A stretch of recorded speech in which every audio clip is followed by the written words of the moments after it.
আসসালামু আলাইকুম। আপনারা সবাই কেমন আছেন? আল্লাহর রহমতে আমরা অনেক ভালো আছি। তো আজ আমার ছোটো মেয়ের জন্মদিন, তো সেই উপলক্ষে একটু ভালো মন্দ রান্না হচ্ছে। তো কী রান্না করলাম সেটা আপনাদের সাথে শেয়ার করব। আর আপনারা আমার মেয়ের জন্য দোয়া করবেন যেন মানুষের মতো মানুষ হতে পারে। এই তো এখানে হচ্ছে পটল ভাজতেছি। রান্নাটা ভাবছিলাম 12টার মধ্যে কমপ্লিট করব। তো এই পটল ভাজা হলেই অবশ্যই শেষ, অল্প কিছু। তো 1:30টা বেজেই গেছে। তো এখানে পটল ভাজি, আর এখানে হচ্ছে সাদা ভাত। তো স্পেশাল একটি বড়া, এটা হচ্ছে চিংড়ি মাছের বড়া, অনেক কিন্তু মুসমুসে এইটা।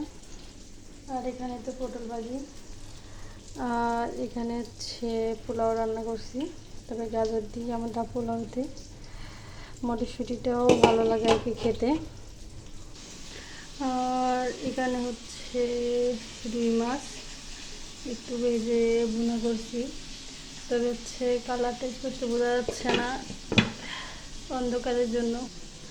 আর এখানে হচ্ছে গরুর গোস্ত ভুনা করছি, এই তো। আর এখানে হচ্ছে রোস্ট, এই তো। রোস্টের স্মেলটা অনেক সুন্দর হয়েছে, কিন্তু হচ্ছে ফোনে কালারটা বোঝা যাচ্ছে না, কিন্তু মাশাআল্লাহ অনেক সুন্দর আসছে কালার। আর এখানে হচ্ছে করলা ভাজি করছি কাঁঠালের বিচি দিয়ে, শুটকি, অনেক মজা লাগে এইভাবে করে খেতে। আর এখানে তো হচ্ছে স্পেশালি পায়েস, তো পায়েসটা ভালোভাবে বোঝানো যাচ্ছে না। আর এখানে হচ্ছে চিংড়ি মাছের দো পেঁয়াজা, মাশাআল্লাহ মোটামুটি ভালোই হয়েছে, এই তো।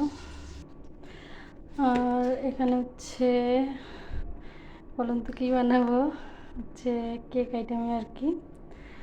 এটা হচ্ছে মিনি কেক আর কি, পিঠার মতো করে বানাবো।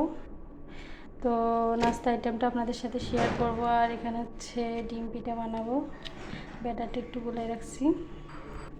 আর এখানে হচ্ছে নারকেল কুড়াই রাখছি নারকেল পিঠা বা কুলি পিঠা বানানোর জন্য।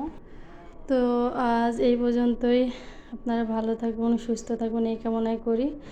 আর সবাই আমার মেয়ের জন্য দোয়া করবেন। এই পর্যন্তই, আল্লাহ হাফেজ।